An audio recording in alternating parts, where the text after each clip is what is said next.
ao anatin'ny fanendrenan'ny prime ministre izay ihany moa dia miomana ny anolotra anarana prime ministre ihany koa ireo vondrona politique miara-dia amin'ny filohan'ny république ao anatin'ny PMP na ny plateforme pour la majorité présidentielle nanambara ny solombavam-bahoaka anatin'ity vondrona ity fa manana ny maro anisa izy ireo ao anatin'ny anteny miram-pirenena. Anolotra anarana prime ministre ihany koa mivondrona politika miara-dia amin'ny filoham-pirenena na ny PMP raha nambaran'ireo solombavam-bahoaka ao anatin'ity vondrona ity.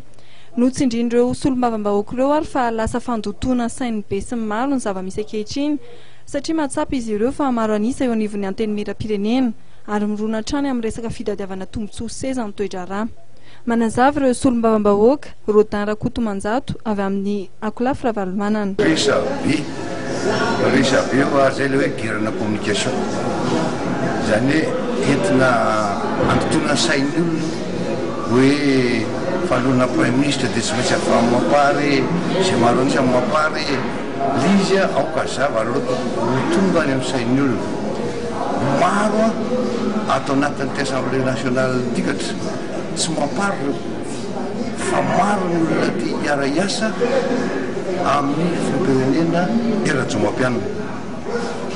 reo maro anisa ato ireo tia matoro lany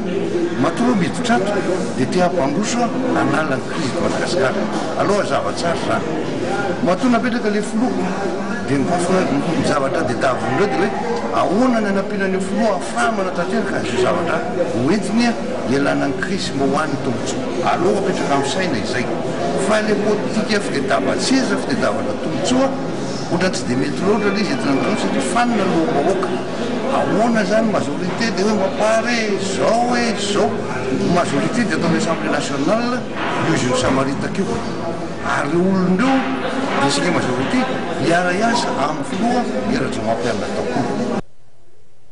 Ny vondrona politika VPM MMM ihany koa dia miara-dia amin'ny filoham-pirenena Rajoy Nariman-Pianina ao anatin'ity PMP ity. Nanamafy ihany koa izy ireo fa maro anisa. Naresabe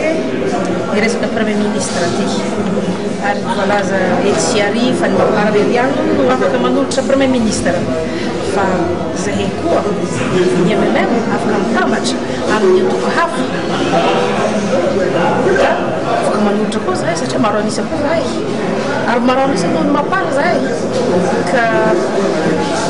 magataka koa zany zahay molo considéré koa zany ny groupenay fa tsy ny groupe mampara ihany tsy tompoko zay io zany mahita eto fa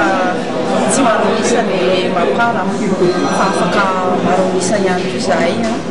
ao amin'ny voan'ny Ravalomanana mitiavana ireo député rehetrarehetra tanatin'ireo dia manome maro anisa zay afaka manolotra prime ministre fa tsy voatery hoe mampara zay ny fahitana ihany le raharam-pirenena zany